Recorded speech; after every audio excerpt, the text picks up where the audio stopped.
Her fingers had turned blue when she finally stopped lying. Nora Brennan knelt on the frozen porch of a stranger's house in Wyoming territory, 6 months pregnant, starving, watching the giant rancher's eyes drop to her swollen belly. The one thing she had hidden in every letter she had written him over the past 3 months. Snow fell between them like a verdict being handed down from God himself. "I'm not a widow," she heard herself say. The words came out broken, desperate. "My husband didn't die. He left me." The scarred man said nothing.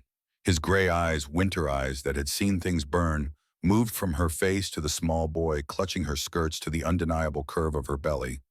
The silence stretched so long, Nora thought she might die from the cold before he spoke. Beside her, 5-year-old Ezra pressed himself against her arm like he was trying to disappear into her threadbare coat.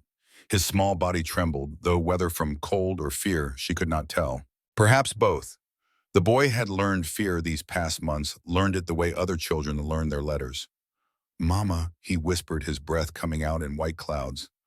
"I'm cold." "I know, baby." She pulled him closer, wrapping what little warmth she had left around both of them. Her voice came out steadier than she felt. "We're almost there." It was a lie. She did not know where there was anymore. She had run out of places to run out of lies to tell, out of options that did not end with her son taken from her arms and her unborn baby lost to the merciless Wyoming winter. The man on the porch stood perfectly still, a mountain carved from flesh and bone and scar tissue. Caleb Thornton, the rancher who had answered her carefully crafted letters, who had offered marriage to a widow of good character, seeking a fresh start in the territories. A widow who did not exist.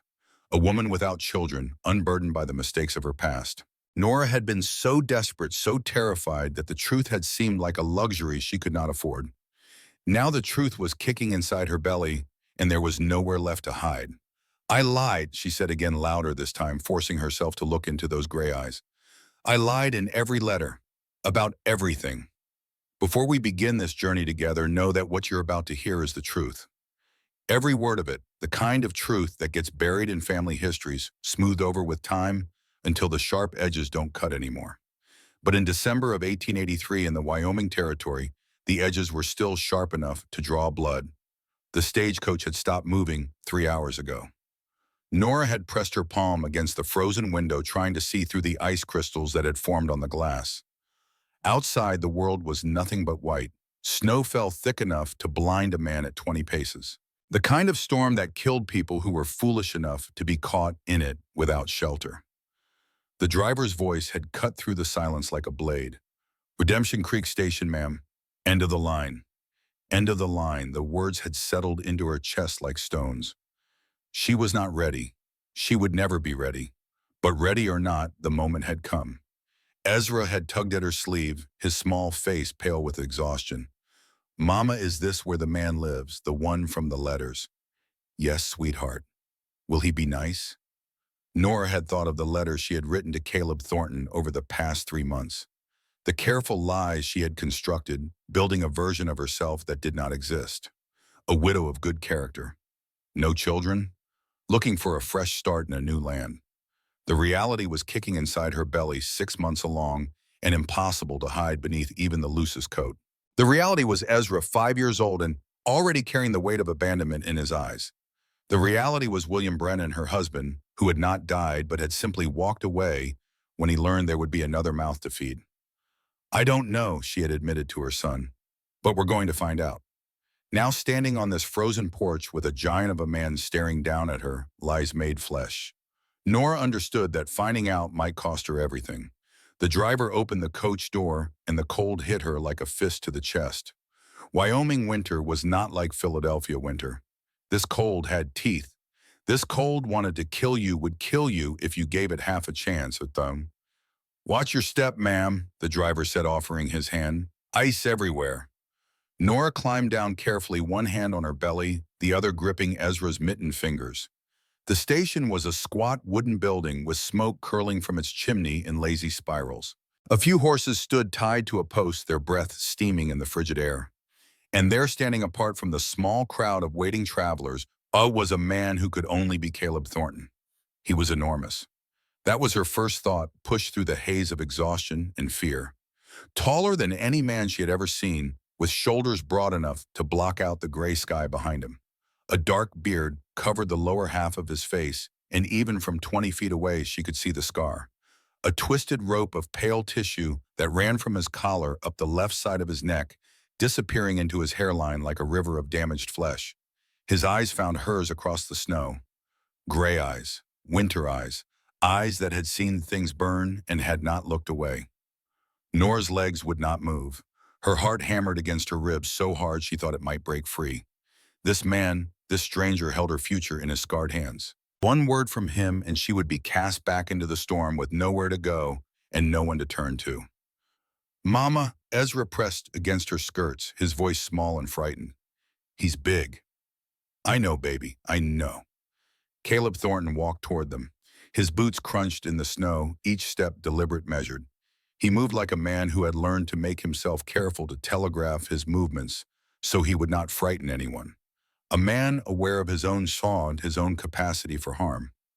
He stopped 3 feet away, close enough that she could see the ice crystals caught in his beard, close enough that the sheer size of him made her feel like a child. "Mrs. Hartwell." His voice was deeper than she had imagined from his brief letters, quiet like thunder heard from very far away. "Mr. Thornton." Her own voice came out steady. A miracle, that. "Yes, I'm Eleanor Hartwell." She had not given him her real surname. One more lie in a tower of lies that was beginning to sway. His eyes moved from her face to the child clutching her hand. Something flickered in those gray depths. Surprise, certainly, but something else too, something she could not read. Then his gaze dropped to her belly, the belly she had hidden behind oversized coats in careful angles in the one photograph she had sent him. The belly that was now impossible to conceal, round and obvious beneath her thin wool dress. The silence stretched between them like a wire about to snap. "The letters," Caleb said slowly, each word chosen with care. "You wrote that you were a widow, no children, looking to start fresh." Nora's throat closed.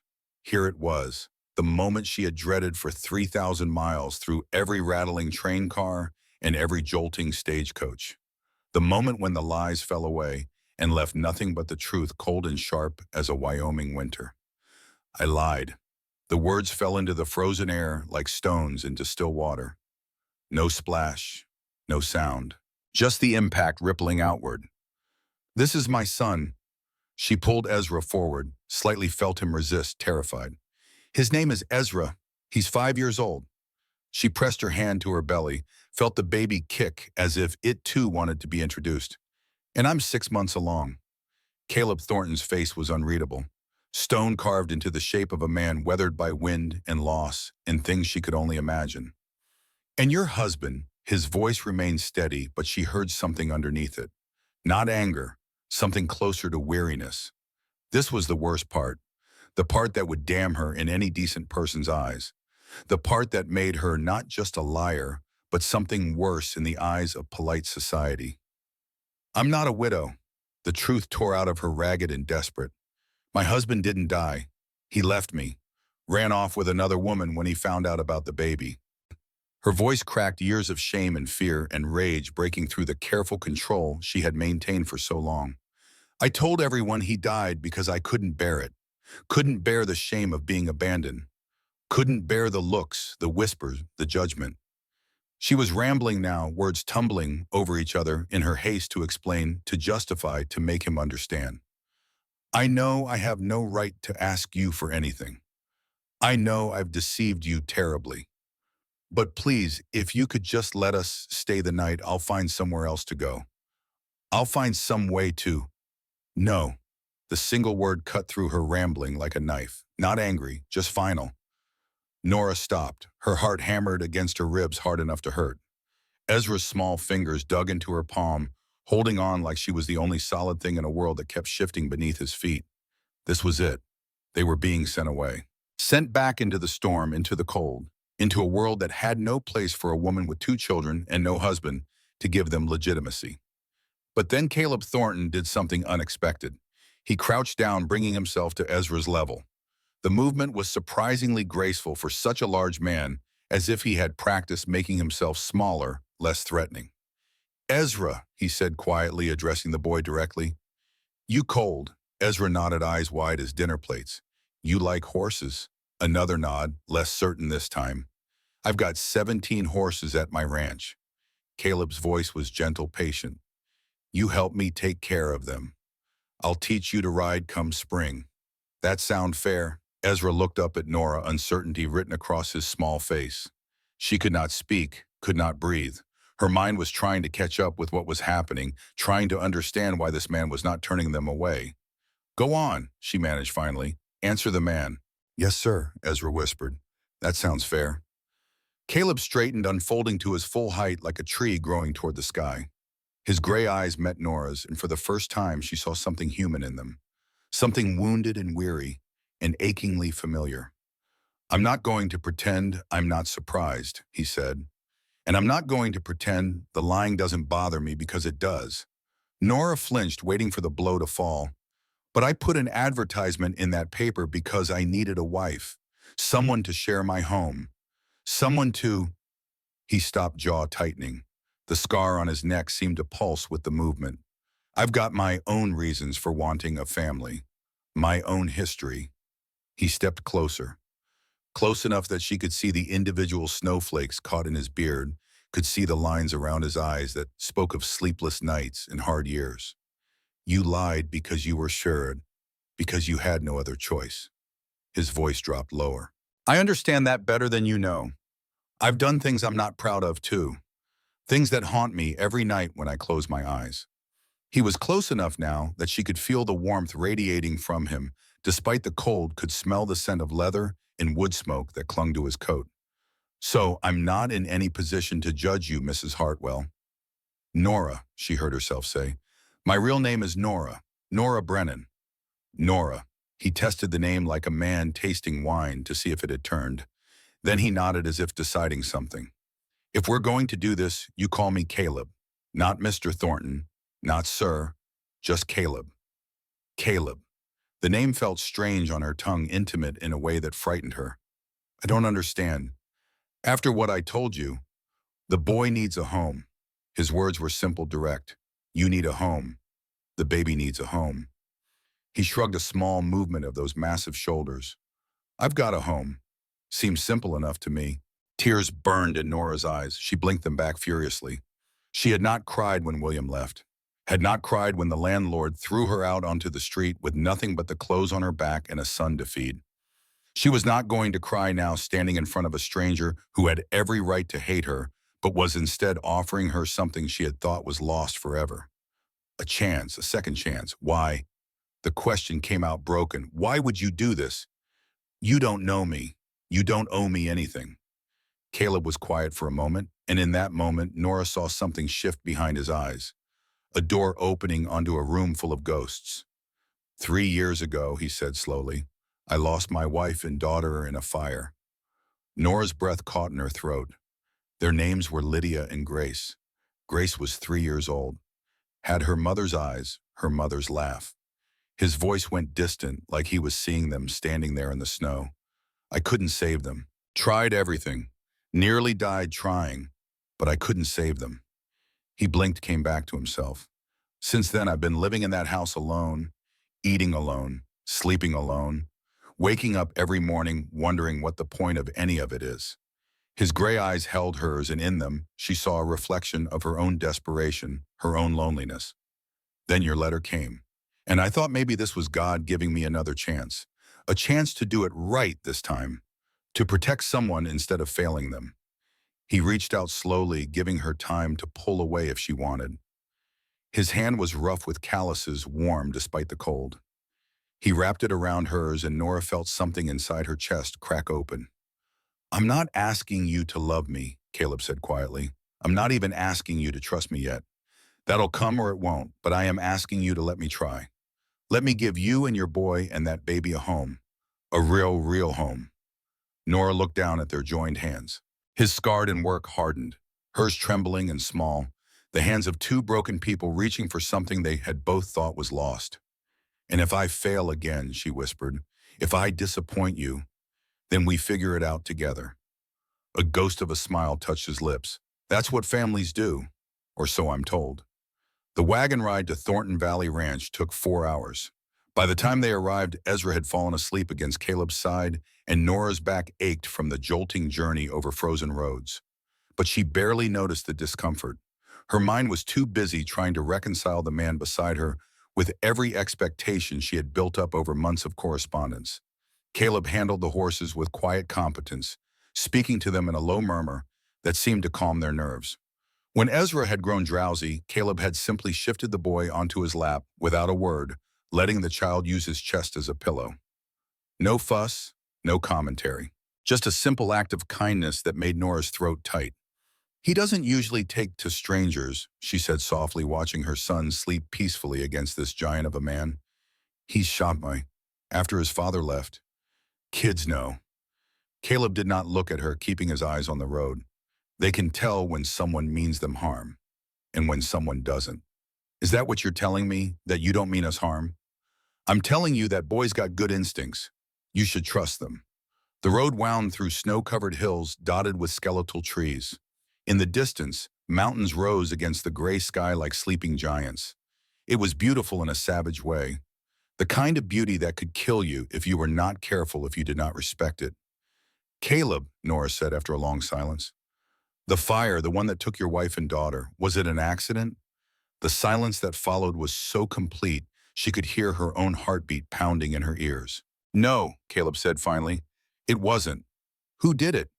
"Not yet." His voice was gentle but firm. "We've got a long road ahead of us, Nora. Plenty of time for old ghosts. Let's just get home first." Home. The words settled into her chest, warm and strange. When had she last had a home? Not the cramped boarding house room in Philadelphia where every surface was coated in grime and the walls were so thin she could hear her neighbors breathing. Not the cold apartment she had shared with William where silence hung between them like a physical presence.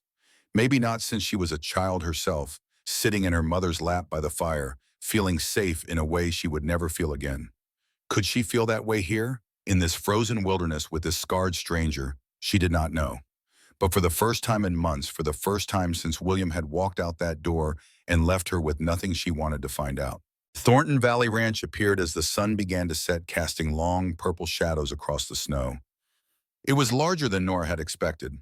A two-story log house stood against a sheltering bluff, smoke curling from twin chimneys. A massive barn dominated the property along with several smaller outbuildings. Fences stretched in all directions, marking off pastures now white with winter. And there to the left of the main house, two simple wooden crosses marked two small graves. Nora's hand went to her mouth. Caleb followed her gaze, his jaw tightening. "Lydia and Grace," he said quietly. "My wife, my daughter. Grace was 3 when she—" He shook his head, unable or unwilling to finish. "I built this place for them. They never got to see it finished. Caleb, I'm so sorry. It was 3 years ago." His voice was carefully controlled, like a man walking on thin ice. "Some days it feels like yesterday. Other days it feels like another lifetime." The wagon stopped in front of the house.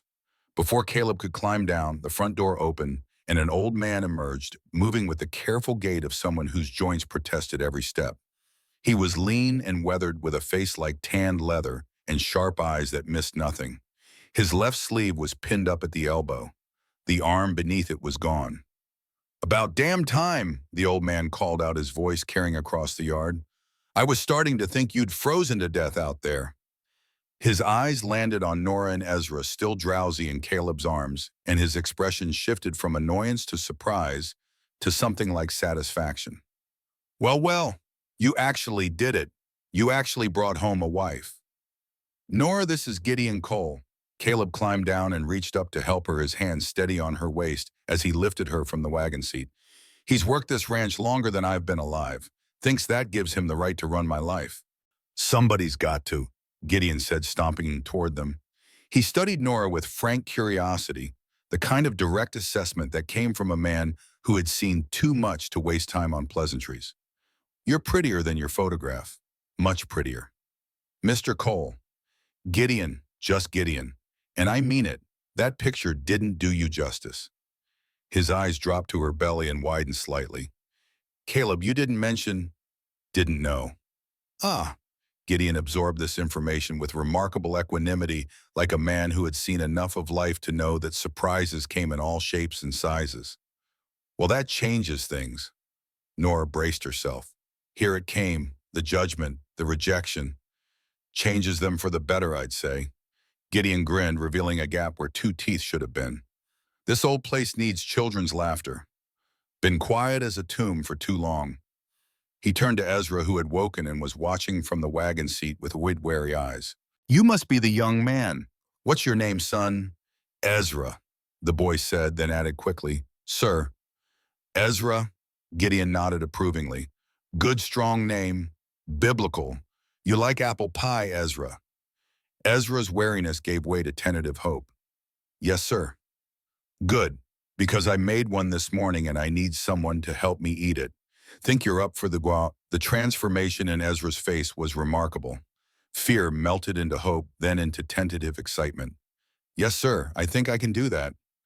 Then let's get you inside before you freeze solid. Gideon extended his remaining hand. Come on, I'll show you around while these two adults sort out the boring stuff. Ezra looked to Nora for permission. She nodded, her throat too tight to speak. She watched her son, her shy, frightened, abandoned son, take the old man's hand and walk into the house without looking back.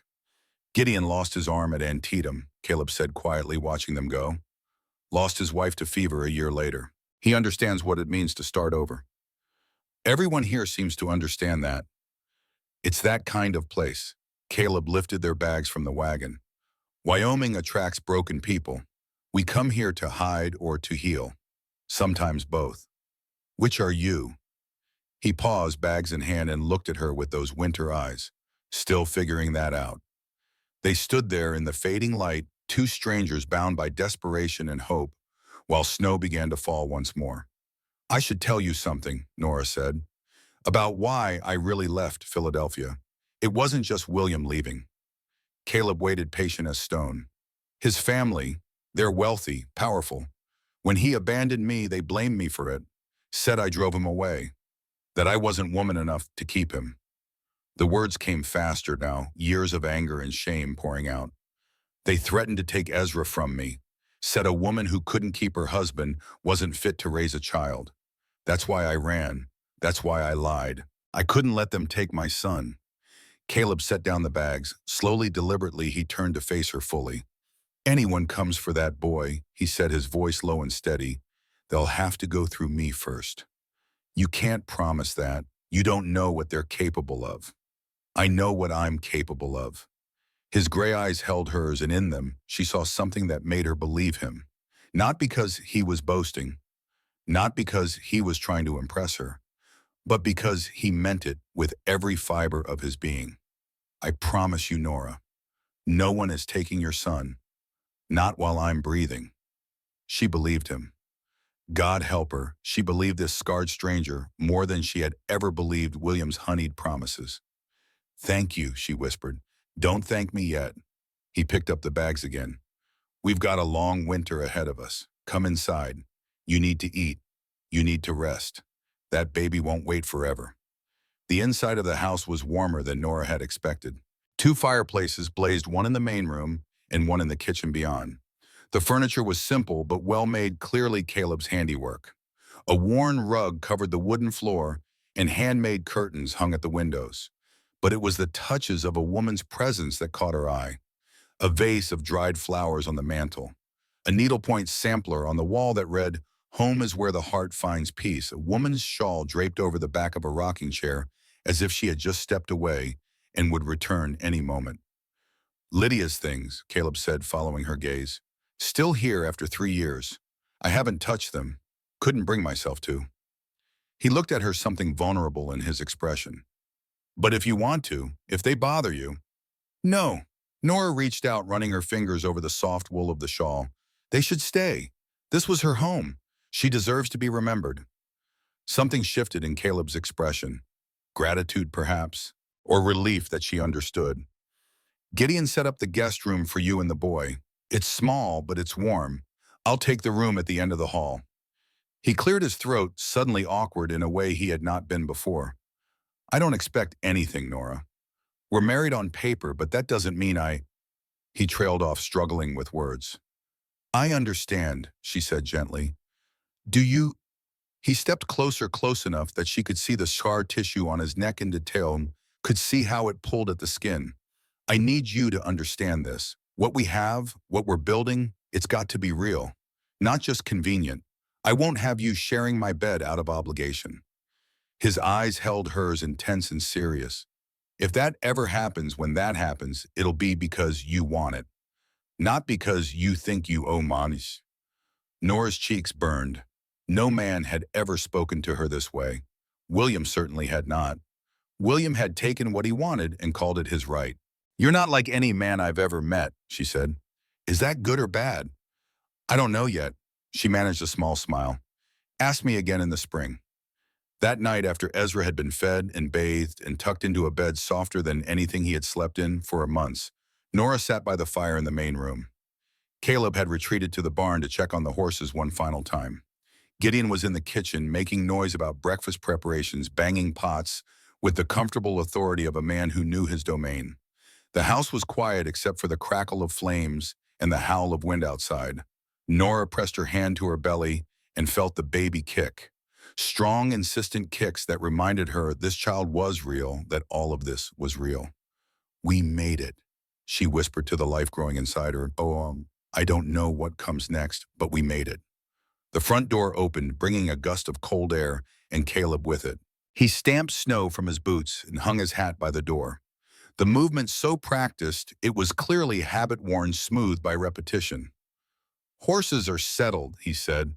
Storm's getting worse. We won't be going anywhere for a few days. Is that bad? Not if you don't mind being stuck with me. He sat in the chair across from her, stretching his long legs toward the fire. For a few minutes they sat in companionable silence, listening to the storm rage outside and the fire crackle inside. Then Caleb spoke, his voice quiet but carrying an edge of something darker. You should know something, Nora, about this town, about me. She waited, her heart beginning to beat faster. The people in Redemption Creek don't trust me. Some of them hate me outright. Why? His jaw tightened, the firelight casting harsh shadows across his face. 3 years ago, after the fire, I found the man who said it, a drifter named Silas Crane.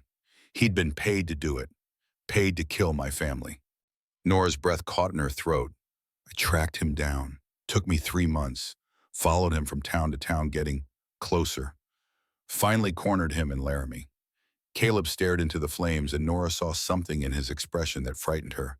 Not because it was violent, but because it was empty.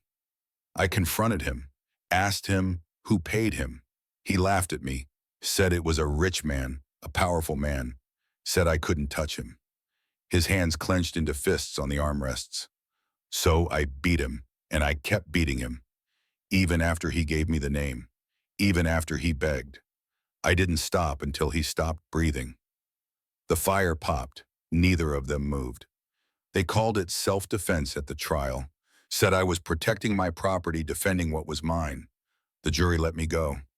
His voice dropped to barely above a whisper. But we all knew the truth. I killed that man because I wanted him dead. Because I couldn't save Lydia and Grace, but I could damn well make someone pay for taking them. He finally looked at her, and the pain in his gray eyes was staggering. I'm not asking for forgiveness. I'm not even asking for understanding. I'm telling you this because you deserve to know who you've tied yourself to. I'm a killer, Nora. The law might have cleared me, but God knows what I am. He leaned forward, elbows on his knees. And if you want to take that boy and leave, I'll give you enough money to start over somewhere else. No questions, no blame. The silence stretched between them. Outside, the wind howled like something alive and angry. Inside, the fire crackled and the house creaked with the weight of all that had been said. Nora thought of William with his charming smile and his empty promises. She thought of her father who had sold her to the highest bidder and called it marriage. She thought of every man who had ever claimed to love her while treating her like property, like something to be owned and discarded. And then she thought of this man, this scarred, broken, honest man who had killed to avenge his family and was now offering her an escape she had not asked for. The man who hurt your wife and daughter, she said slowly, choosing her words with care. He deserved to die. Caleb flinched as if she had struck him. I'm not saying what you did was right. I'm not saying I'm not scared. She leaned forward, matching his posture. But I'm also not leaving. Not tonight. Not tomorrow. Not because of what you told me. Why? The word came out raw. Because you told me at all. She held his gaze. William never told me the truth about anything. He lied about money. He lied about other women. He lied about loving me. But you just told me the worst thing you've ever done and offered to let me go because of it. She reached out slowly, giving him time to pull away. Her hand found his small against his scarred palm. That doesn't make you a good man, Caleb. Maybe not. But it makes you an honest one. And that's more than I've ever had. She rose, pressing her hand to her aching back, feeling the weight of the baby and the long journey and all the fear she had carried for so many months. I'm going to bed now, but I'm not leaving, not unless you want me to. She moved toward her room, then paused at the door. One more question, one more truth that needed to be spoken. Caleb. Yeah, the man who paid Silas Crane to set that fire. Did you ever find out who it was? The silence that followed was answer enough. When Caleb finally spoke, his voice was flat, emotionless, in the way that meant the emotion beneath was too large to contain. Not yet, he said, but I will. And when I do. He did not finish the sentence. He did not have to. Nora went to bed that night with the wind howling outside and a killer sleeping down the hall. And somehow, impossibly, she felt safer than she had in years. She dreamed of fire. Not Caleb's fire, but her own. She was back in Philadelphia in the cramped apartment above the butcher shop. William stood in the doorway laughing while flames licked up the walls. You can't run from this, he said. You can't run from me. Ezra screamed. Nora reached in for him, but her arms would not move. The fire grew closer. The smoke filled her lungs. Mama, she woke, gasping, heart pounding, sheets tangled around her legs. For a moment, she did not know where she was. Then she saw Ezra standing beside the bed in his nightshirt, his face pale in the darkness. You were making scary noises, Mama. I'm sorry, baby. She pulled him into the bed beside her, holding him close. Just a bad dream. Go back to sleep. But Ezra's small voice trembled when he spoke again. I don't want to go back to Philadelphia. I don't want Father to find us. Nora held him tighter, breathing in the scent of his hair, feeling his small heart beating against hers. She thought of Caleb, of his scars and his honesty and his quiet, terrible strength. She thought of the way he had looked when he promised that no one would take Ezra. The certainty in his voice, the steel beneath the gentleness. He won't find us, she whispered into her son's hair. We're safe here. Promise. I promise, my darling. I promise. Outside, the snow continued to fall, burying their tracks, hiding them from the world. And in the main room, Caleb Thornton sat awake by the dying fire, watching the door like a man waiting for ghosts to come calling. They would come. He knew that much. They always did. But this time he would be ready. The first week at Thornton Valley Ranch passed in a blur of exhaustion and small victories. Nora learned quickly that ranch life in winter was nothing like she had imagined, from the dime novels she had read as a girl back in Philadelphia. There was no romance in hauling water from the well with frozen fingers, no glamour in scrubbing pots until her knuckles cracked and bled. The wood-burning stove seemed determined to defeat her. Either it belched smoke into the kitchen until her eyes watered and her lungs burned, or it refused to heat properly no matter how she adjusted the damper. She spent hours trying to master it, feeding it wood, adjusting the vents, cursing under her breath, while Gideon watched with poorly concealed amusement. You're going to wear yourself out, the old man said on the third morning, watching her struggle with a bucket of water she had hauled from the well. His single arm was stronger than both of hers combined. Let me help. I can manage. Didn't say you couldn't. He took the bucket and with his remaining hand lifting it like it weighed nothing. Said you're going to wear yourself out. There's a difference. He set the bucket on the counter and turned to face her fully, his weathered face serious. Pride's a useful thing, Mrs. Thornton, but it don't keep you warm at night, and it don't help that baby you're carrying. Mrs. Thornton, the name still felt foreign, like a coat that did not quite fit. I'm not proud, Nora said, pressing her hand to her aching back. I'm scared. Scared of what? Of being useless. The words came out more bitter than she intended. Caleb took me in when he didn't have to, when he had every right to turn me away. If I can't earn my keep, if I can't contribute something, then what am I? Gideon was quiet for a moment, studying her with those sharp eyes that had seen more than most men would in 2 lifetimes. That what you think this is a transaction, isn't it? Hell no, it ain't. His voice was firm, almost angry. Listen here. Caleb didn't bring you home because he needed a servant. He didn't bring you home because he needed someone to cook and clean and warm his bed. He stepped closer, his voice dropping. He brought you home because he needed a family, because he was dying inside a little more every day, because without something to protect, something to care for, he was just going through the motions of being alive. Gideon's expression softened. You want to know why Caleb answered that advertisement? Why he put himself out there after 3 years of hiding from the world? Nora nodded, not trusting her voice. Because he was fading away.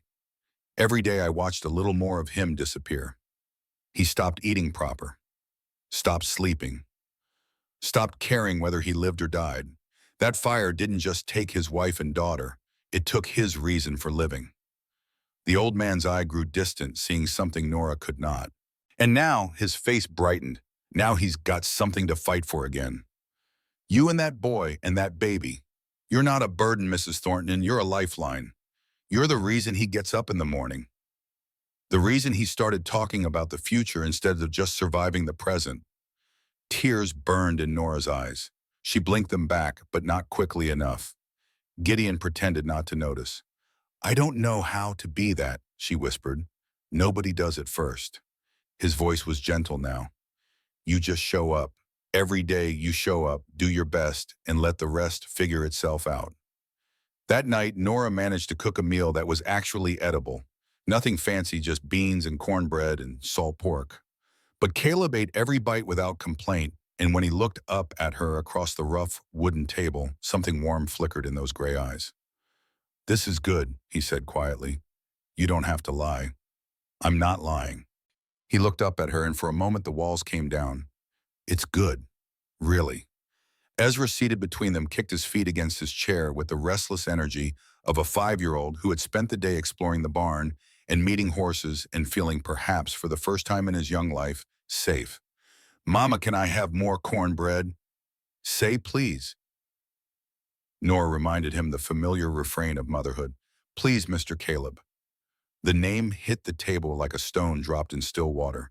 Caleb went very still, his fork halfway to his mouth. Nora held her breath, not knowing what would come next. You can call me Caleb, he said finally, setting down his fork with careful deliberation. Just Caleb is fine. Mama says I should be respectful to adults. Your mama's right. Caleb reached across the table and placed another piece of cornbread on Ezra's plate. But we're family now, and family don't stand on ceremony. Family. The word hung in the air, fragile and precious as spun glass. Ezra considered this with the gravity only a 5-year-old could muster. His small face was serious, contemplative. Does that mean you're my pa now? Nora's breath caught. She had not expected this. Not so soon. Not with such directness. Caleb was quiet for a long moment. When he spoke, his voice was careful, gentle. I reckon that's up to you, son. I'm not trying to replace anyone. Your father, whoever he is, he's still your father. But if you ever want to call me Pa, I'd be honored.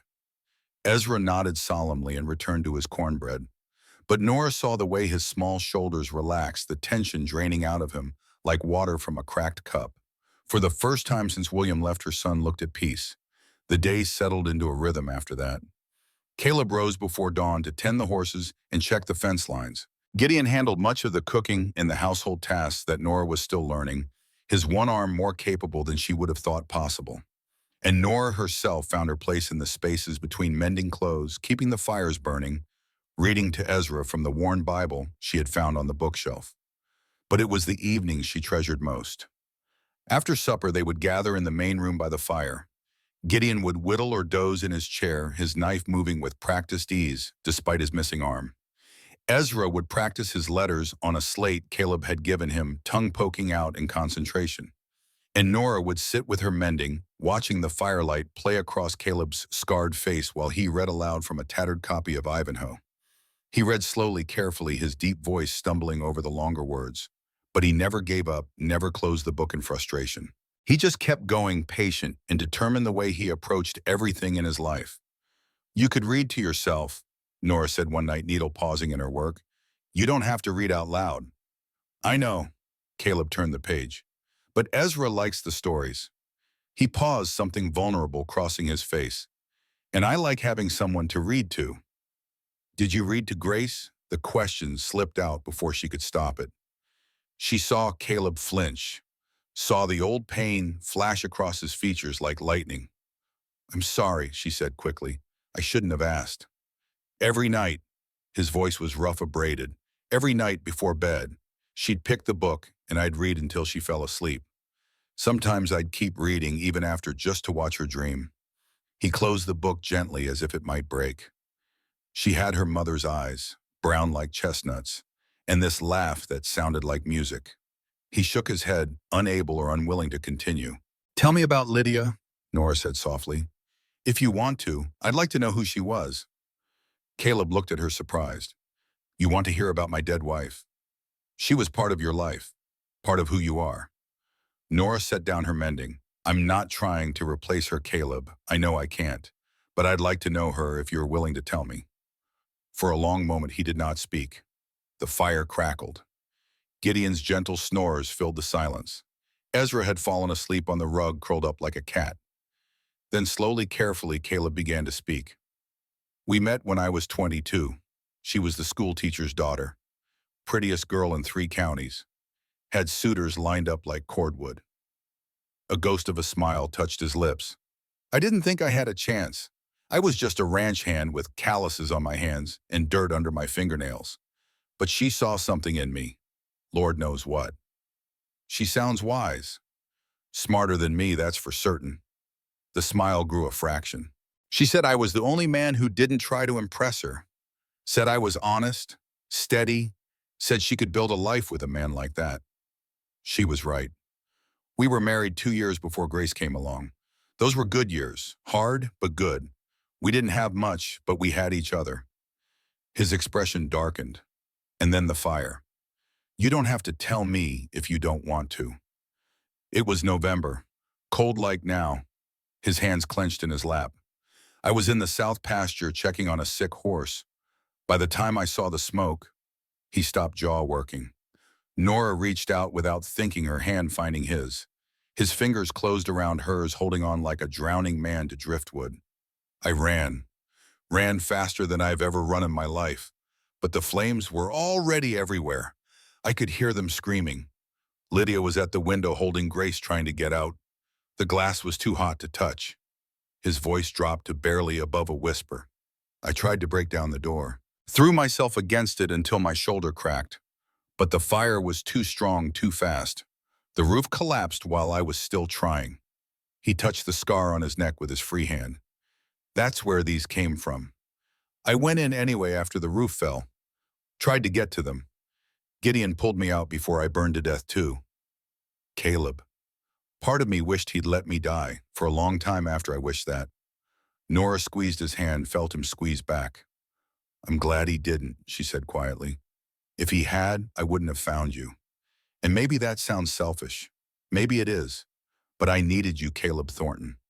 I needed someone who understood what it means to lose everything and keep going anyway. I'm not strong, Nora. I'm not brave. I'm just too stubborn to quit. That is strength. She lifted his scarred hand and pressed it to her cheek. That is bravery. Don't let anyone tell you different. And they sat there in the firelight, hand in hand, while Ezra slept on the rug between them, and Gideon pretended not to watch from his chair. It was not love, not yet, but it was something, a foundation, a beginning, and in a house haunted by ghosts, that was enough. The trip to town came on the second week when the weather cleared enough to make the journey. Caleb hitched the horses to the wagon while Nora bundled Ezra in every warm thing they owned. You don't have to go, Caleb said as he checked the harness one final time. Gideon can get the supplies. You and the boy could stay warm inside. I want to go. Nora adjusted her bonnet with cold fingers. I can't hide on this ranch forever. Sooner or later I have to face people. The people in Redemption Creek aren't always kind, especially to strangers. I've faced unkind people before. She climbed onto the wagon seat, ignoring his offered hand in a small assertion of independence. I can handle it. Caleb studied her for a moment, something that might have been admiration flickering in his eyes. Then he nodded and climbed up beside her. I'll come with you anyway, he said, taking the reins, just in case. Ezra stayed behind with Gideon, the old man promising to teach him how to carve a whistle from a willow branch. Nora watched her son wave goodbye from the porch, felt the familiar pang of worry in her chest. He'll be fine, Caleb said, reading her expression with unsettling accuracy. Gideon would die before letting anything happen to that boy. I know. Nora settled into her seat. It's just that I've never left him before. Not since William. She trailed off, but Caleb understood. He's safe here, he said simply. Safer than anywhere else in the territory. The ride to Redemption Creek took 3 hours over roads still thick with snow. Caleb was quiet for most of it, his attention on the horses and the treacherous path ahead. But Nora caught him glancing at her, periodically checking that she was warm enough, that she was comfortable. It was such a small thing, such an ordinary thing. But William had never done it, not once in 5 years of marriage. Redemption Creek was larger than she had expected, a proper town with a main street lined with wooden buildings that seemed to lean against each other for support. A church steeple rose at one end, white against the gray sky. A saloon squatted at the other, already doing business despite the early hour. People moved along the boardwalks, bundled against the cold, their breath fogging in the winter air. And every single one of them stopped to stare as Caleb Thornton's wagon rolled into town. They're looking at us, Nora murmured. They're looking at me. Caleb's jaw tightened, the scar on his neck seeming to pulse with tension. I told you they don't trust me here, because of what happened to Silas Crane, because of a lot of things. He pulled the wagon to a stop in front of the general store, a squat building with paint peeling from its wooden sign. Stay close to me, he said. Don't wander off. Inside the store was warm and crowded with winter goods. Bolts of fabric lined one wall. Sacks of flour and barrels of salt pork filled the floor space. The smell of tobacco and leather and coffee beans hung thick in the air. A thin man with pomaded hair stood behind the counter, his eyes narrowing as they entered. Mr. Thornton, he said the name, carrying a subtle edge like a blade hidden in silk. Been a while since you've graced us with your presence. Mr. Pratt, Caleb did not rise to the bait. I need supplies. The usual order. And who's this? Pratt's gaze slid to Nora, taking in her worn dress, her swollen belly, cataloging everything about her, with the efficiency of a man who dealt in gossip as much as goods. The mail-order bride we've been hearing about. Nora lifted her chin, refusing to be cowed. I'm Mrs. Thornton. So I gathered. Pratt's smile did not reach his eyes. Welcome to Redemption Creek, Mrs. Thornton. I hope you find our little town accommodating. Before Nora could respond, the door behind her opened, bringing a gust of cold air and a new voice. Vernon, I need more lamp oil. The last batch was watered down and I'll not be cheated again. The voice stopped abruptly. Nora turned.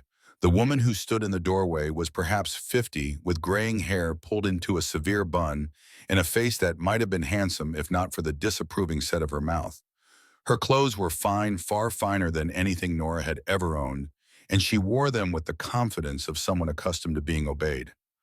Well, the woman said slowly, her eyes raking over Nora with the precision of a surgeon's knife. The Thornton woman. I've been curious about you, Mrs. Ashford. Caleb's voice was carefully neutral, but Nora heard the warning underneath. This is my wife, Nora. Yes, the bride from back east. Constance Ashford circled Nora like a hawk examining prey. Philadelphia, wasn't it? I have family in Philadelphia. Old money. Perhaps I know your people. Nora's heart stuttered in her chest. I doubt it, ma'am. My family wasn't society folk. We were quite ordinary. No, I imagine not. Constance's eyes dropped to Nora's belly with surgical precision. I see congratulations are in order, though I confess the timeline is somewhat confusing. You've been married, 2 weeks, and yet here you are clearly, months along. The implication was clear, the insult unmistakable. The child is from my first marriage, Nora said evenly, meeting the woman's gaze without flinching. I'm a widow. Are you? Constance smiled, but it was the smile of a cat playing with a mouse. How convenient. Though I've heard rumors that your first husband, isn't quite as dead as you've claimed." The blood drained from Nora's face. The room seemed to tilt, and for a moment she thought she might fall. "Constance," Caleb stepped forward, his massive frame blocking Nora from the woman's view. "That's enough. I'm simply making conversation, Mr. Thornton. Surely your wife can speak for herself." "She can." His voice dropped soft and dangerous in the way that made strong men take a step back. "But she doesn't have to answer to you, and neither do I." The tension in the room thickened like winter fog. Every eye in the store was on them now, customers pretending to browse while their ears strained to catch every word. Then Constance laughed, a bright, brittle sound that held no humor. "Such passion. I'd forgotten you were capable of it, Mr. Thornton." She gathered her skirts with exaggerated grace. "Enjoy your supplies, and do give my regards to that lovely ranch of yours. My husband has always admired that land, the water rights especially. Such a valuable asset in times of drought." She swept out, leaving silence in her wake like the aftermath of a storm. "I'm sorry," Caleb said quietly as they loaded supplies into the wagon. "I should have warned you about her." "Who is she?" "Constance Ashford. Her husband Benjamin is the county judge. Owns the bank too. They've been after my land for years." He lifted a sack of flour into the wagon bed with ease. Why? Because it sits on the best water route in the valley. Thornton Creek runs through my property year-round. In a drought, that water's worth more than gold. Whoever controls it controls half the ranches in the territory." Caleb's jaw tightened. "Benjamin has made me offers before. Generous ones. My father refused him. I've refused him. Men like Benjamin Ashford don't like being told no." "She knew," Nora said, her voice shaking. "About William. About him not being dead." Small towns talk. Caleb finished loading and turned to face her. "Secrets don't stay secret for long, especially when powerful people want to use them against you. What if they tell everyone? What if they expose me as a liar? Then they expose you and we deal with it." He lifted her chin with one gentle finger, forcing her to meet his eyes. "I've been the subject of this town's gossip for 3 years, Nora. I've been called a murderer, a madman, a monster.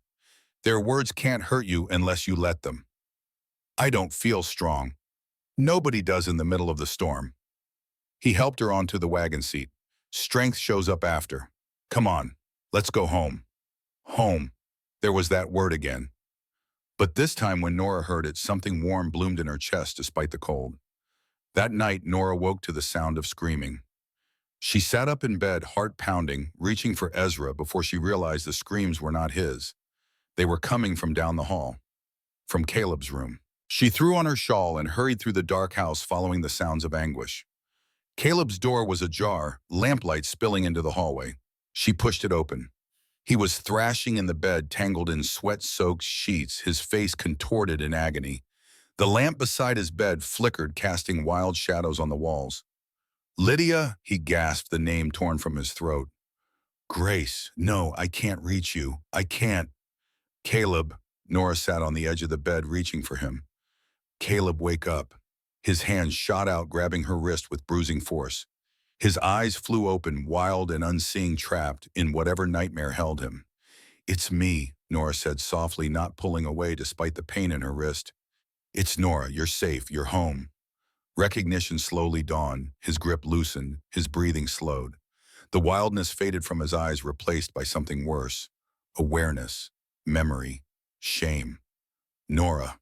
His voice was raw, broken. "I didn't mean to wake you. I was dreaming. The fire. I was back in the fire." He sat up, running, shaking hands through his sweat-dampened hair. "I could smell them burning. I could hear them screaming. Every night, Nora, every night I'm back there, and I can't save them." Without thinking, Nora pulled him into her arms. He resisted for a moment, this massive, scarred man who had built walls around his heart to keep from breaking.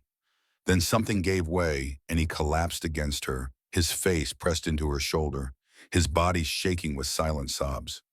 "I couldn't save them," he whispered against her shoulder. "I tried. God, I tried so hard." "I know you did." She stroked his hair, holding him the way she held Ezra when the nightmares came. "I know. Every night I fail them all over again. It wasn't your fault." He pulled back his gray eyes, ravaged with grief. It was. The man who hired Silas Crane, he did it because of me. Because I wouldn't sell. Because I stood up to him. His voice cracked. My pride killed my family, Nora. My stubbornness. Stop. She gripped his face between her hands, forcing him to look at her. The man who set that fire is responsible for their deaths. The man who paid him is responsible. You are a victim, Caleb Thornton, not a villain. You don't understand. I understand better than you think. She held his gaze, refusing to let him look away. I blamed myself for William leaving. Told myself I wasn't pretty enough, wasn't good enough, wasn't woman enough to keep him. I carried that shame for months. It nearly destroyed me. Her voice strengthened. But it wasn't my fault. Just like this wasn't yours. You can spend the rest of your life punishing yourself for something you couldn't control. Or you can honor their memory by living, by building something new, by letting yourself be happy again. I don't know if I can. Then let me help you. She pressed her forehead to his. Let me carry some of it. That's what family does. They stayed like that for a long moment, breathing together in the lamplight. Two broken people learning to lean on each other. Then Caleb pulled back, his expression shifting. The baby, he said urgently. Is the baby all right? All this stress, you shouldn't be. The baby's fine. Nora took his hand and pressed it to her belly. Feel. As if on cue, the baby kicked. A strong, solid thump against Caleb's palm. His eyes widened. Was that? That was your child saying hello. The baby kicked again, and again, and Caleb Thornton, this broken, grieving, beautiful man, smiled. Really smiled for the first time since Nora had met him. Hello, he whispered to her belly, his voice full of wonder. Hello, little one. Nora's throat tightened with tears she did not try to hide. This was not love yet, but it was something closer, something warmer, something that felt like the first green shoots pushing through frozen ground. A beginning, a promise, a hope. The next morning, Nora found Gideon alone in the kitchen, his weathered hands wrapped around a cup of coffee. Heard the commotion last night, he said without preamble. The nightmares are getting worse, aren't they? Nora poured herself a cup and sat across from him. How long has he had them? Since the fire. They come and go. Some weeks are better than others. But winter's always the hardest. That's when it happened. He told me about Silas Crane, about killing him. Gideon nodded slowly, unsurprised. Did he tell you how he found him, the full story? He said he tracked him down. That's the polite version. Gideon's eyes met hers, sharp and serious. Caleb didn't just track him, hound Mrs. Thornton. He hunted him for 3 months, followed every lead, every rumor, every whisper. He barely ate, barely slept. He was like a man possessed. Nora's blood ran cold. Because Crane killed his family. Because Crane was the weapon, not the hand that wielded it. Gideon leaned forward. Caleb beat that man until Crane gave up the name of the person who paid him. And then he kept beating him until Crane stopped breathing. You said the trial ruled it self-defense. The trial ruled what the jury wanted it to rule. Everybody in this territory knew what Crane did. Nobody was eager to see Caleb hang for putting him down. Gideon shook his head. But the truth is, Caleb executed that man, deliberately, knowingly, and he's been carrying that weight ever since. Nora asked the question she was not sure she wanted answered. Who paid Crane? Did he give up a name? Gideon was quiet for a long moment. Then he said, Crane gave up a name Caleb has never spoken out loud, a name that haunts him worse than any nightmare. Who told him? Benjamin Ashford. The coffee cup nearly slipped from Nora's fingers. The judge, the same judge whose wife insulted me yesterday. The same judge who's been trying to buy this land for 10 years. Gideon's voice was flat factual. Caleb can't prove it. Crane's testimony died with him, and there's no other evidence. But he knows. He knows Ashford is responsible for Lydia and Grace's deaths. Then why hasn't he gone after Ashford the way he went after Crane? Because if he does, he'll hang. No jury would overlook killing a judge no matter what the provocation. Understanding dawned like a cold sunrise. So he's been waiting, watching, hoping Ashford will make a mistake. For 3 years, Gideon finished his coffee.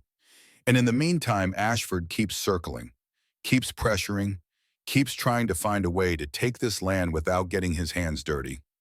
He moved toward the door, then paused. You asked me once why Caleb needed a wife. I told you he was dying inside. That's true. But there's another reason. What reason? A man alone is vulnerable, easy to isolate, easy to destroy. Gideon's eyes held hers. But a man with a family, a wife, a son, a baby on the way, that man has witnesses. That man has people who would ask questions if something happened to him. That man is protected. The implications settled over Nora like a cold weight. He married me to protect himself from Ashford. He married you because he wanted a family. But yes, you being here makes it harder for Ashford to move against him. That's just practical reality.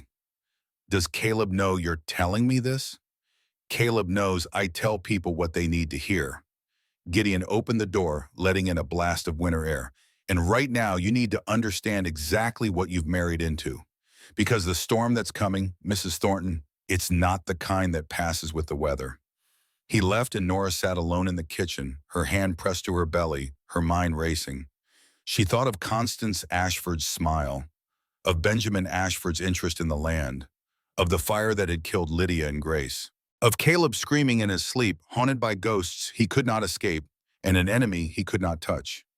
She had come to Wyoming seeking safety, a fresh start, a place where her past could not follow her. Instead, she had walked into the middle of a war, and whether she liked it or not, she was now part of it. That afternoon, Ezra came running into the house breathless with excitement. Mama, Mama, come quick. Nora followed him to the barn where Caleb stood with a half-grown collie. The dog's fur was matted and one ear was torn, but its eyes were bright and intelligent. Found her in the woods, Caleb said. Near starved. Must have been abandoned by a wagon train passing through. Can we keep her? Ezra's eyes were enormous. Please, Mama, please. Nora looked at her son, this boy who had lost so much, who asked for so little, and then at Caleb, who was watching her with quiet hope. What do you think? She asked him. I think every boy needs a dog. Caleb knelt down, letting Ezra pet the trembling animal. We'll call her Scout if that's all right with your mama. Mama, Ezra's voice cracked with desperate hope. Nora smiled despite everything, despite the revelations of the morning, despite the danger gathering on the horizon. Yes, baby, we can keep her. Ezra whooped and threw his arms around Caleb's neck. And Caleb, this man who had lost everything, who carried death and guilt and fury in his scarred heart, held her son like he was the most precious thing in the world. Family, Nora thought. This is what family looks like. Broken pieces fitting together. Wounded hearts learning to heal. It was not perfect. It was not safe. But it was theirs. And she would fight to protect it, no matter what storm was coming. The blizzard came without warning 5 days later. Nora woke to a world transformed, wind screaming against the windows hard enough to rattle the glass, snow falling so thick she could not see the barn from the house. Caleb was already up, pulling on his heavy coat by the door. Stay inside, he said when he saw her. Keep the fires burning. I need to check on the horses. In this cold, they'll freeze if I don't get them proper shelter. He kissed her forehead quickly, the gesture so natural it took her breath away. I'll be back soon. Don't let anyone in except me or Gideon. He was gone before she could argue, swallowed by the white fury outside. Nora moved through the house, stoking fires, checking windows. Ezra was still asleep. Scout curled at his feet. The house creaked and groaned under the assault of the wind. An hour passed, then 2. The storm showed no signs of letting up. Ezra woke hungry and scared, clinging to Nora's skirts as thunder rumbled overhead. She made breakfast with shaking hands, trying to keep her voice calm, trying not to let him see the fear building in her chest. Where's Mr. Caleb? Ezra asked.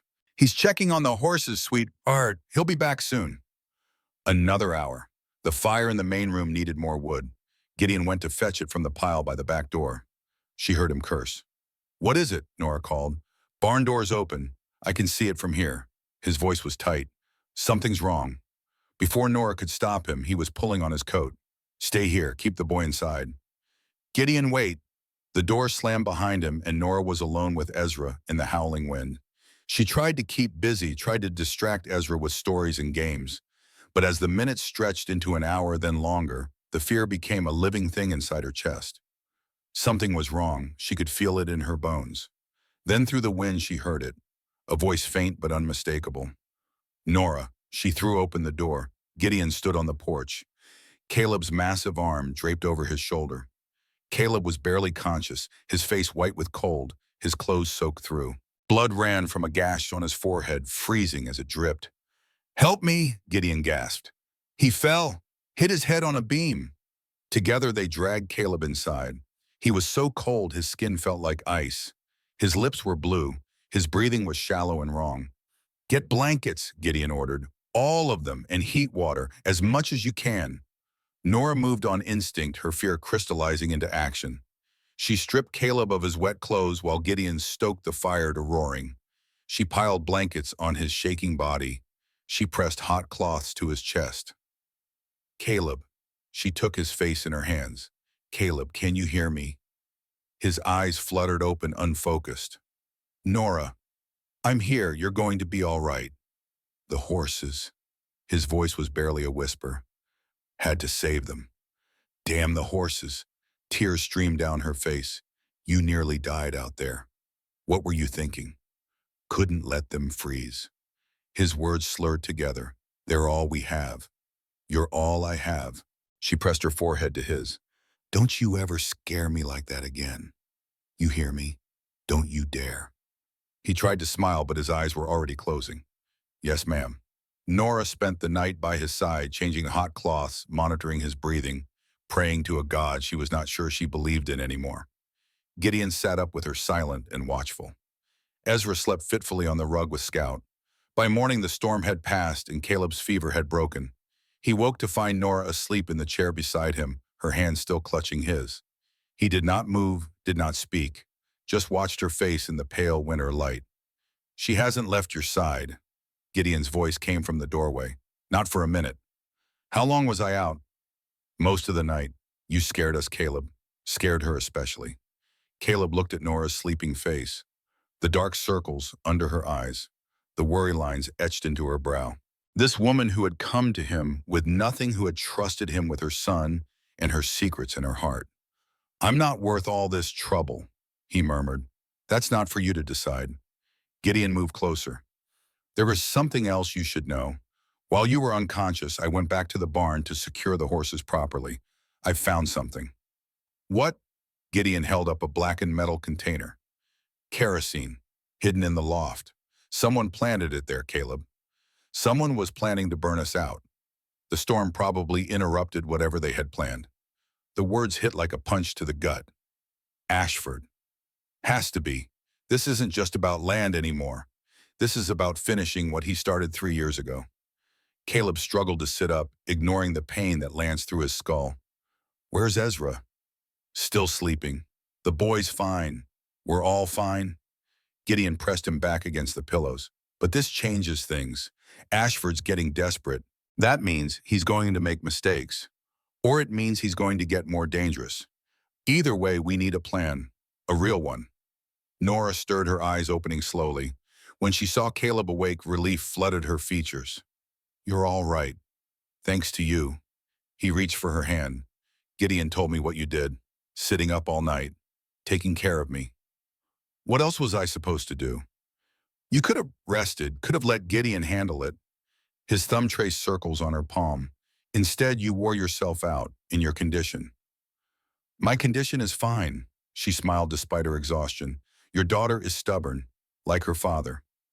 Caleb's eyes softened. "Grace. Grace Rebecca Thornton." Nora pressed his hand to her belly. "She's been kicking all night. I think she was worried about you too." The baby kicked as if on cue, and Caleb laughed. A weak, painful sound, but genuine. "Tell her I'm not going anywhere," he said. "Tell her I've got too much to live for now." A rider appeared on the road 5 days after the blizzard. Gideon spotted her first, reaching for his rifle before realizing the figure was too small, too hesitant to be a threat. "It's a woman," he said, squinting through the window. Nora moved to look. The rider was indeed female, wrapped in a heavy cloak, her horse picking its way carefully through the snow. As she drew closer, Nora recognized the severe features, the expensive clothes. "It's Constance Ashford." Caleb was on his feet instantly, swaying slightly. What the hell does she want? They met her on the porch, Caleb leaning on Nora for support, though he would never admit it. Constance dismounted and approached slowly. Her usual haughty expression was replaced by something that looked almost like fear. Mrs. Thornton, Mr. Thornton, I need to speak with you. Her voice was strained. Please, I know what my husband is planning. I know what he's done, and I cannot stay silent any longer. I've got nothing to say to any Ashford, Caleb growled. Please. The words seemed to cost her something. May I come inside? What I have to say should not be overheard. They sat in the main room, Constance perched on the edge of a chair like she might bolt at any moment. Gideon stood by the door, rifle in hand. Ezra had been sent upstairs with Scout. Talk, Caleb said. Constance's hands twisted in her lap. When she spoke, the words came out in a rush. My husband is going to foreclose on your ranch. He's been manipulating the bank records, creating debts you don't owe. By the end of the week, he'll have the legal authority to seize your property. That's nothing new. He's been trying to steal this land for years. This is different. Constance looked up, tears glistening in her eyes. This time he's not just taking your land. He's going to arrest you on false murder charges. He's found a witness who will testify that you killed Silas Crane in cold blood. Premeditated murder, not self-defense. The silence was absolute. And then, Constance continued, her voice breaking, my husband will finally have what he's always wanted. Why are you telling us this? Nora asked quietly. You're his wife. Because I'm tired. The words burst out like water through a dam. I'm tired of watching him destroy people. I'm tired of pretending I don't know what he is. I'm tired of being afraid. She reached into her cloak and pulled out a bundle of papers. These are documents, bank records, correspondence, proof that Benjamin has been embezzling from the town treasury for years. It's enough to destroy him if you can get it to the right people. Caleb took the papers, scanning them with growing disbelief. Benjamin is hosting a Christmas Eve gathering tomorrow night. The territorial governor will be there, officials from the railroad company. If you can get these documents to the governor directly, you might have a chance. She stood pulling her cloak tight. I'll make sure Mrs. Thornton gets to the governor. It's the least I can do. After she left, they sat in stunned silence. It could be a trap, Gideon said finally. It could be, Caleb agreed. But what choice do we have? He turned to Nora, his expression anguished. I'll do it. I'll take the documents. No, Nora's voice was firm. You can't. The moment you show your face in town, Ashford will have you arrested. But me, she placed her hand on her belly. A pregnant woman at a Christmas party, I'm invisible. I can get close to the governor in ways you never could. Absolutely not. You're 8 months pregnant. I won't let you walk into that viper's nest. You don't let me do anything. She met his eyes. This is our fight, Caleb, ours, and I'm choosing to fight. That night they lay in bed together for the first time. Not as husband and wife, not yet, but as two people who had found something worth protecting. I don't want you to do this, Caleb said into her hair. I know. If something happens to you, to the baby, nothing's going to happen. Promise me something. His arms tightened around her. If it goes wrong, if you feel threatened at all, you run. You don't try to be a hero. You just get out. I promise. They held each other through the night, neither sleeping, both memorizing the feel of the other's heartbeat. Outside, the snow began to fall again, soft and silent. Tomorrow would bring the fight of their lives. But tonight they had this warmth, this love, this family they had built from broken pieces and desperate hope. It would have to be enough. The Ashford mansion blazed with light against the winter darkness. Nora sat in the wagon at the edge of town, her heart pounding so hard she could feel it in her throat.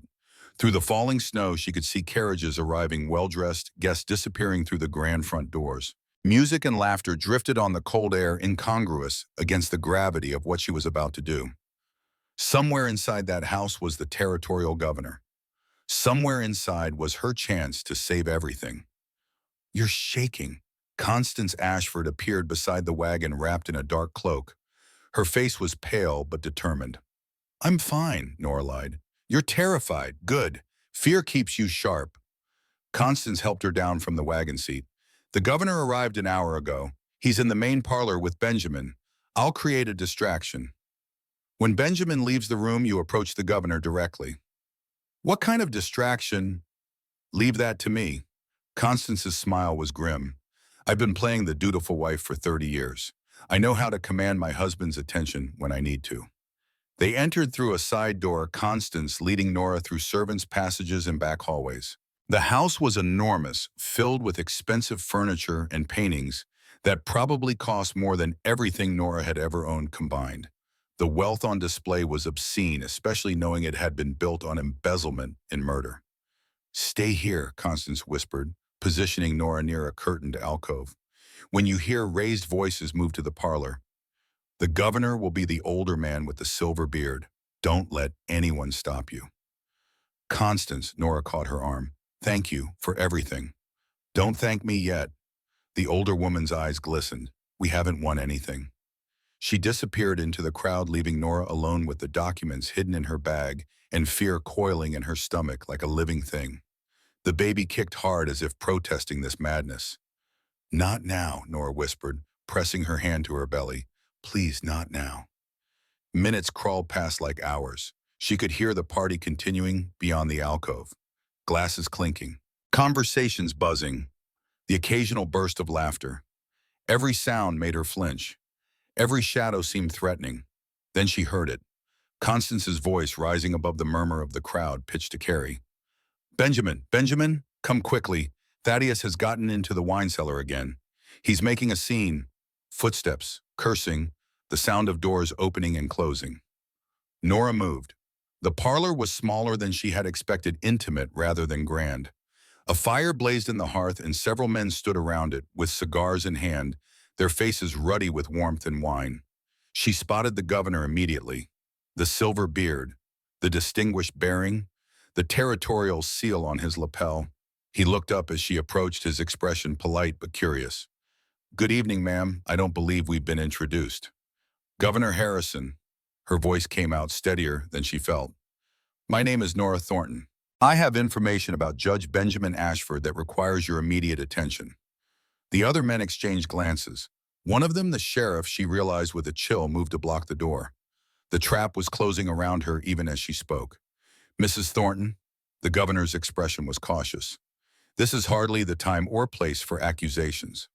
Please, sir, just look at these documents. She pulled the papers from her bag with trembling hands. Bank records showing embezzlement from the town treasury. Correspondence proving Judge Ashford hired the man who murdered my husband's wife and daughter. Evidence of fraud, bribery, and conspiracy to commit murder. That's quite enough. The voice came from behind her. Cold, controlled, deadly. Nora turned. Benjamin Ashford stood in the doorway, his face a mask of pleasant surprise that did not reach his eyes. He was perhaps 50, distinguished looking, with the kind of face that inspired trust. But Nora could see the monster beneath the veneer now, could see it in the way he moved, in the calculation behind his smile. Mrs. Thornton, he said smoothly, what an unexpected pleasure. He moved into the room and the sheriff stepped aside to let him pass. Nora suddenly understood how completely she had underestimated this man. He had known she was coming. Of course he had. Constance's betrayal would not go unnoticed. I wasn't aware you'd been invited to our little gathering. Benjamin continued, his voice dripping with false concern. I wasn't. Nora lifted her chin, refusing to be cowed. But some things are too important to wait for an invitation. Indeed. Benjamin's gaze dropped to the papers in her hands. And what exactly are those? Evidence of your crimes. My crimes. Benjamin laughed, a rich, practiced sound. Governor, you'll have to forgive this poor woman. She's recently arrived from back east, married to a known criminal. I'm afraid the isolation of ranch life has affected her reason. I'm perfectly reasonable, Nora said evenly. Governor Harrison, please, just read the documents. Harrison hesitated, looking between Nora and Benjamin. The tension in the room was suffocating. Nora felt the trap closing tighter with every second that passed. Benjamin is a respected member of this community, the governor said slowly. These are serious allegations, Mrs. Thornton. They're also true, Nora's voice cracked with desperation. 3 years ago, Judge Ashford hired a man named Silas Crane to burn down Thornton Valley Ranch. My husband's wife and daughter died in that fire. He's been trying to steal our land ever since through fraud and intimidation. And now he's planning to have my husband arrested on false murder charges so he can finally take what he's always wanted. Lies. Benjamin's mask slipped, revealing the fury beneath. All lies spread by a woman who doesn't understand the trouble she's causing. Then you won't mind if the governor examines the evidence. Benjamin's eyes narrowed. In that moment, Nora saw the calculation, saw him deciding how far he could push this. Those documents are stolen property, he said coldly, taken from my private study by my own wife, who has clearly lost her senses. Constance gave them to me willingly. She's tired of watching you destroy innocent people. Constance is a foolish woman who doesn't know her place. Benjamin stepped closer, and Nora saw the threat in his posture, the barely controlled violence. Just like you, Mrs. Thornton.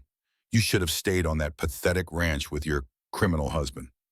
Instead, you've walked into my home and accused me of crimes in front of witnesses. He was close enough now that she could smell the brandy on his breath, could see the cold calculation in his eyes. Because you're guilty, Nora said, her voice stronger than she felt. I'm a judge, a banker, a pillar of this community. His voice dropped to a whisper that only she could hear. And you're a pregnant liar who conned her way into a stranger's bed. Who do you think they'll believe? The baby kicked again, harder this time. A sharp pain lanced through Nora's abdomen, stealing her breath. Not now, please God, not now. Governor. Harrison reached for the papers. Benjamin moved faster. His hand closed around Nora's wrist, twisting hard enough to make her cry out. The documents scattered across the floor like autumn leaves. You stupid girl, Benjamin hissed. Did you really think you could walk into my house and destroy everything I've built? Let her go. The governor's voice had hardened. Benjamin, this is highly improper. This woman is trespassing. She's made slanderous accusations against a sitting judge. She deserves to be... The door burst open. Caleb Thornton stood in the doorway. Snow dusted his hair and shoulders. His gray eyes blazed with a fury that made the room go silent.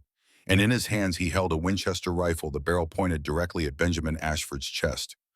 Get your hands off my wife. The words cut through the chaos like a blade through silk. Benjamin released Nora, stumbling backward. The sheriff drew his pistol but froze when he saw the rifle in Caleb's hands, saw the look in his eyes that had said he was prepared to use it. Caleb, Nora's voice was barely a whisper. How did you... Gideon followed you, came and got me when you went inside. Caleb didn't take his eyes off Benjamin. His voice was deadly calm. Are you hurt? I'm fine, the baby. Another pain cut through her sharper this time. She doubled over, gasping. Caleb's face went white. Nora, Governor Harrison had already dropped to his knees, gathering the scattered papers. His face grew paler with each page he read. When he finally stood, his expression was carved from stone. Benjamin, the governor's voice was ice. These bank records, this correspondence, the letter to Silas Crane. Forgeries, Benjamin said, but his confidence was cracking. All of it. This letter is in your handwriting. I recognize it. Harrison held up a page. You wrote to Crane 3 weeks before the fire at Thornton Valley Ranch. You offered him $200 to remove the obstacle. This letter is signed with your name and sealed with your personal seal. He looked at the sheriff. Sheriff Barnes, I'm ordering you to place Judge Ashford under arrest. On what charges? Benjamin's voice rose, the veneer of civility finally shattering. You can't do this. I am a judge of this territory. I have friends. I have power. Not anymore. Harrison's eyes were hard. Arson, conspiracy to commit murder, embezzlement of public funds, fraud, corruption. Take him. You'll regret this, Benjamin snarled as Barnes approached with irons. All of you. I'll destroy you. Father, the voice came from the doorway. Everyone turned. A young man stood there, perhaps 25, with soft hands and expensive clothes that marked him as Benjamin's son. But his face was haggard, his eyes red-rimmed, and when he spoke again, his voice was steady. Father, it's over. Thaddeus, Benjamin's face twisted with fury and disbelief. My son, tell them this is all a mistake. It's not a mistake. Thaddeus walked into the room like a man going to his own execution. It's the truth, all of it. He looked at the governor, and in his eyes, Nora saw the weight of years of complicity, of silence, of watching his father destroy lives. Governor Harrison, I can corroborate everything in those documents. I've witnessed my father's crimes for years. The embezzlement, the bribes, the threats he made to anyone who stood in his way. His voice strengthened. And I witnessed my father order the fire that killed Caleb Thornton's wife and daughter. I was there when he paid Silas Crane. I heard every word. The room went silent. Even the fire seemed to stop crackling. You ungrateful! Benjamin lunged at his son, but Sheriff Barnes grabbed him, forcing the irons onto his wrists. Benjamin was still screaming as they dragged him from the room. Threats, curses, promises of revenge that meant nothing now that the mask had finally fallen away. Caleb crossed to Nora in 3 strides, catching her as her legs gave way. The baby. His voice was tight with fear. How long have you been having pains? Since I got here. They're getting worse. We need a doctor. There's no time. Constance appeared in the doorway, her face calm despite the chaos. That baby is coming now. We need to get her somewhere warm and private. The guest room, Harrison said, taking charge with the authority of his office. Upstairs, first door on the left. Mrs. Ashford, do you know anything about delivering babies? I've had 3 of my own. Constance moved to support Nora's other side. Mr. Thornton helped me get her upstairs. The next hours blurred together in a haze of pain and fear. Nora lay on a strange bed in a strange house surrounded by people she barely knew, feeling her body tear itself apart. The contractions came faster and harder, each one leaving her gasping and drenched in sweat. You're doing beautifully, Constance said, her voice calm and steady. The baby's almost here. Caleb. Nora reached for him, found his hand, and gripped it with desperate strength. I'm scared.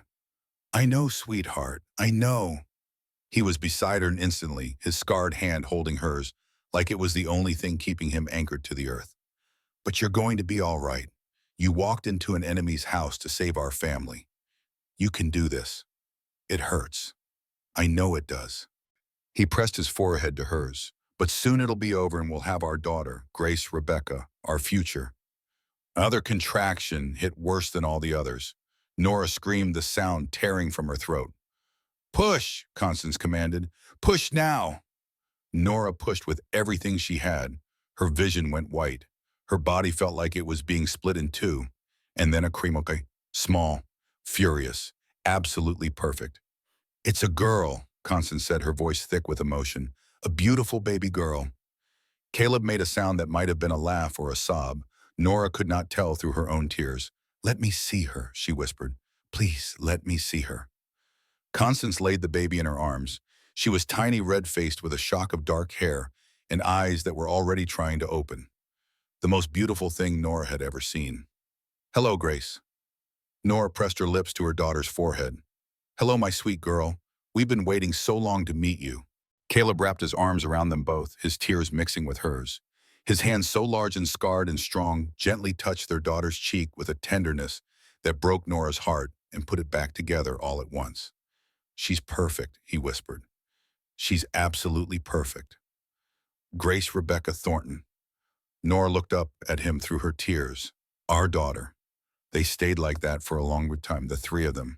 A family born from broken pieces and desperate hope. Outside, the snow had stopped. The first rays of Christmas morning sunlight were beginning to peek over the mountains. And in that moment, everything they had fought for, everything they had risked, felt worth it. The trial of Benjamin Ashford took place 3 weeks later in the Redemption Creek Courthouse. The evidence was overwhelming. Governor Harrison testified about the documents. Bank officials confirmed the embezzlement, laying out in meticulous detail how Benjamin had stolen thousands of dollars over the years. And Thaddeus Ashford, pale and shaking, but resolute, provided the most damning testimony of all. My father ordered the fire that killed Lydia and Grace Thornton, he said from the witness stand, his voice carrying through the packed courtroom. I was present when he paid Silas Crane $200 to burn down Thornton Valley Ranch. I heard my father say, make it look like an accident, but make sure everyone inside dies. The courtroom erupted. Benjamin tried to maintain his composure, tried to claim his son was lying, that this was all a conspiracy against him. But the jury saw the truth in Thaddeus's haunted eyes, heard it in the break of his voice. After 3 days of testimony, the jury deliberated for less than an hour. Guilty on all charges. Benjamin Ashford would spend the rest of his life in territorial prison. Nora sat in the gallery with Grace sleeping in her arms and Caleb beside her, one hand on her shoulder, the other gripping Ezra's fingers. When the verdict was read, Caleb did not react. His face remained still carved from stone. But as they left the courthouse, he stopped at the edge of the street. Snow was falling again, soft and gentle this time. Not a storm, just winter settling in. Caleb, Nora touched his arm. What is it? I thought I'd feel different. His voice was distant. I thought when he was finally gone, when justice was finally done, the anger would go away. The guilt, the nightmares. Does it? He was quiet for a long moment. Then he looked at her, at Ezra, at the baby in her arms, and something in his expression shifted. It's fading, he said slowly. The anger, the guilt, the nightmares. They're still there, but they're not as loud anymore. They don't control me the way they used to. His gray eyes softened. You did that.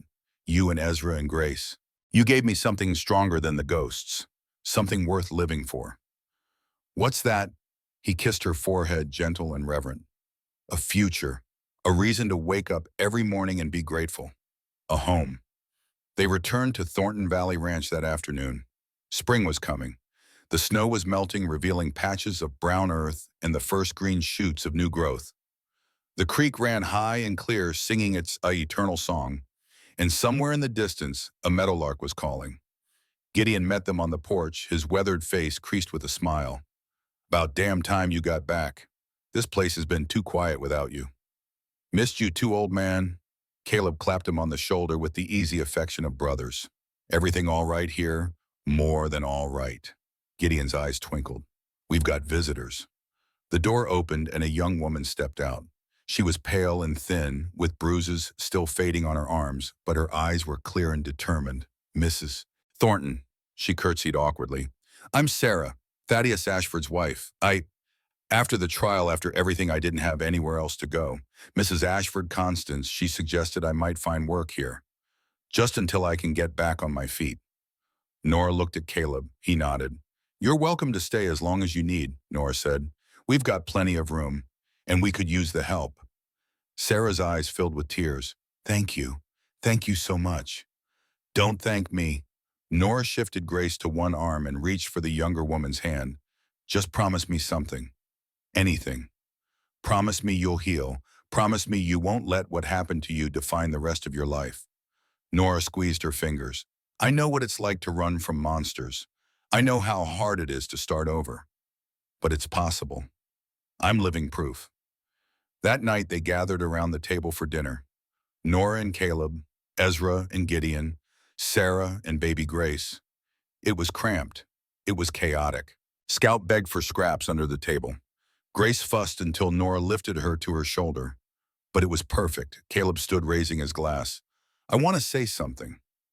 The table quieted. Even Grace seemed to settle as if she knew her father was about to speak.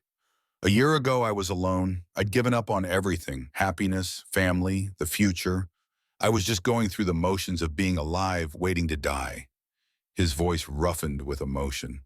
Then a letter came from a woman in Philadelphia, a woman who was running from her own ghosts, looking for a place to belong. He looked at Nora, and in his eyes she saw everything they had been through, everything they had overcome. I didn't know it then, but that letter saved my life, not because it brought me a wife, though it did. Not because it brought me children, though it did that too. He paused, searching for the right words. It saved me because it showed me that broken people can still build beautiful things. That pain doesn't have to be the end of the story. That second chances are real if you're brave enough to take them. He raised his glass higher. To family, the one we're born with and the one we choose. May we always find our way home to each other. To family, they echoed, glasses clinking. Nora lifted her own glass, tears streaming down her face. She thought about the woman who had stepped off that stagecoach 4 months ago. Pregnant, terrified, certain everything would fall apart. That woman seemed like a stranger now. To home, she added softly. Later, after Ezra was asleep with Scout curled at his feet, after Sarah had retired to her room, after Gideon had shuffled off to his cabin, Nora stood at the window with Grace in her arms. Caleb came to stand behind her, his arms wrapping around them both. "What are you thinking?" he asked. "I'm thinking about courage." She leaned back against his chest. "About how I always thought courage meant not being afraid. But it doesn't. Courage is being terrified and moving forward anyway. You're the bravest person I know." "I'm just a woman who got lucky." She turned to face him, their daughter cradled between them. "I found a man who saw past my lies and loved me anyway." "I didn't love you despite your lies, Nora." Caleb cupped her face in his scarred hands. "I loved you because of your truth. The truth in your letters, even wrapped in lies. The truth in your eyes. The truth in the way you fight for the people you love." He kissed her then, not the careful, tentative kisses they had shared before, but something deeper, something that tasted like forever. "I've been trying to find the right words since the day we met," he said when they finally broke apart. "And I finally understand what they are." His gray eyes held hers. "You're not just my wife. You're not just the mother of my children. You're my heart, my home, my reason for every sunrise and every sunset. You're the answer to every prayer I didn't know I was praying." Grace stirred between them, making a small sound of contentment. "I love you," Caleb whispered. "Today, tomorrow, forever." "Forever," Nora echoed. "I like the sound of that."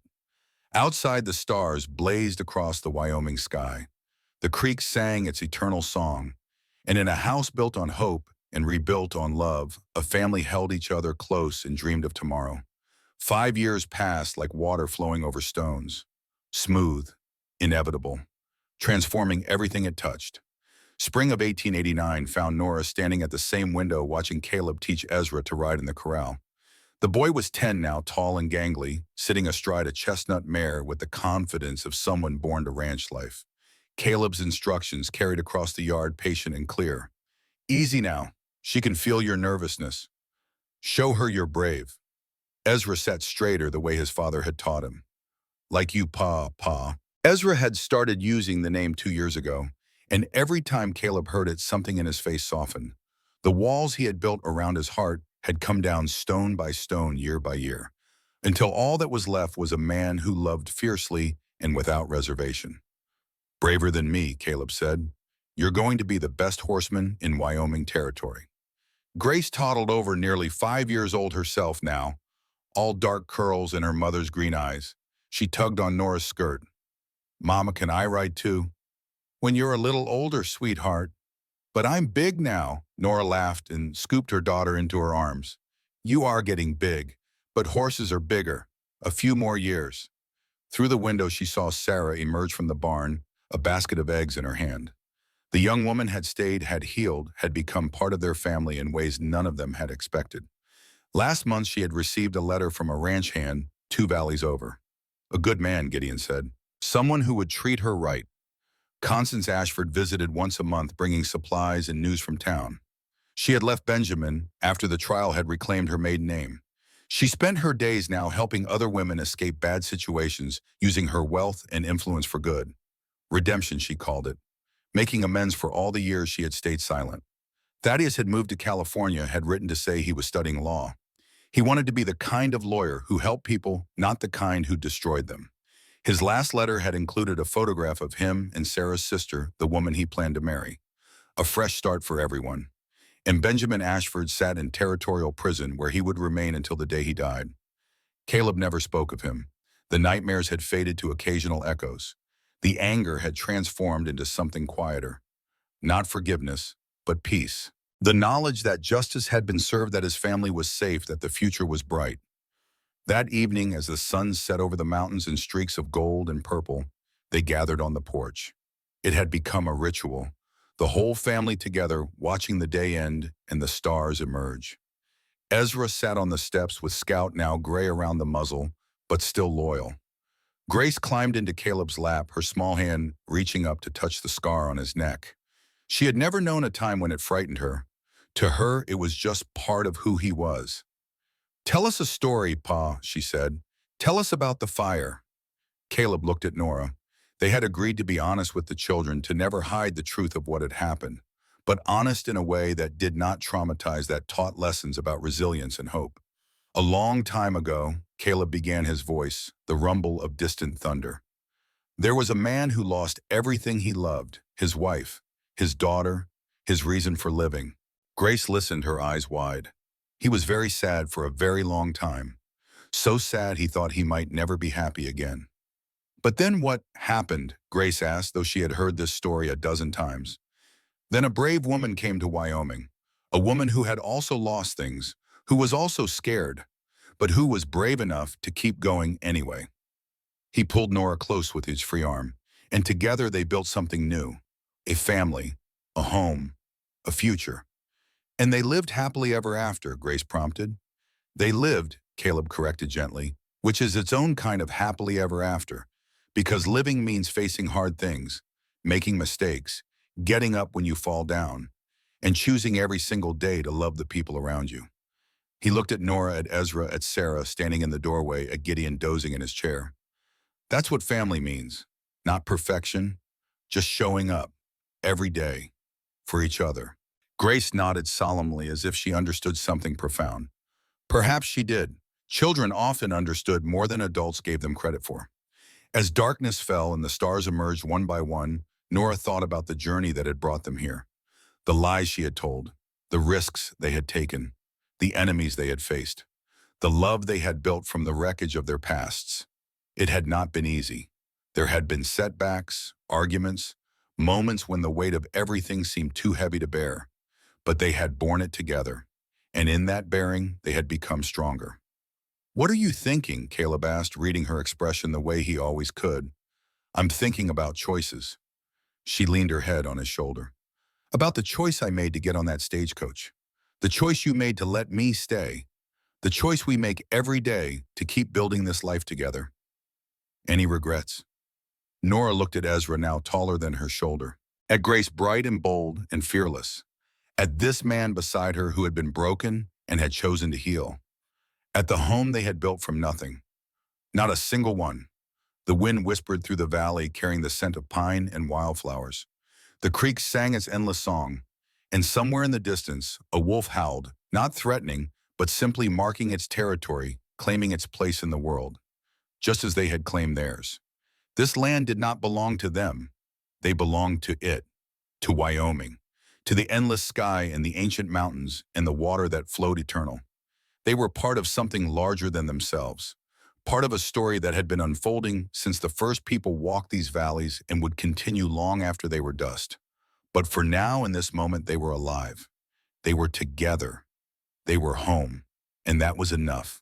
More than enough. It was everything. Years later, when Ezra was grown with children of his own, he would tell them about his mother, about how she had been brave enough to lie when lying was survival, and brave enough to tell the truth when truth was salvation, about how she had walked into an enemy's house, pregnant and terrified, and walked out with justice in her hands and a daughter in her arms. He would tell them about Caleb, the man who had chosen to be his father when biology had given him a coward instead, about scars that told stories of loss and survival, about strength that came not from never falling, but from getting up every time you did. He would tell them about Gideon, who had lost an arm and a wife, but never lost his capacity for kindness, about Sarah, who had escaped one prison only to help others escape theirs, about Constance, who had spent half her life complicit in evil and the other half atoning for it. And he would tell them that family was not about blood, it was about choice, about showing up, about love that was strong enough to carry the weight of the past while building toward the future. That was the legacy they left, not land or money or possessions, but the knowledge that broken things could be mended, that second chances were real, that courage was not the absence of fear, but the decision to move forward despite it, and that sometimes the greatest act of bravery was simply opening your heart again after it had been shattered, daring to hope when hope seemed foolish, choosing love when love seemed impossible. That was the story of Thornton Valley Ranch, of Caleb and Nora, and the family they built from desperation and lies, and a courage neither of them knew they possessed. It was not a story of perfection. It was a story of persistence, of redemption, of the stubborn, relentless refusal to let darkness have the final word. And in the end, that was the only story worth telling. The sun set over Wyoming territory.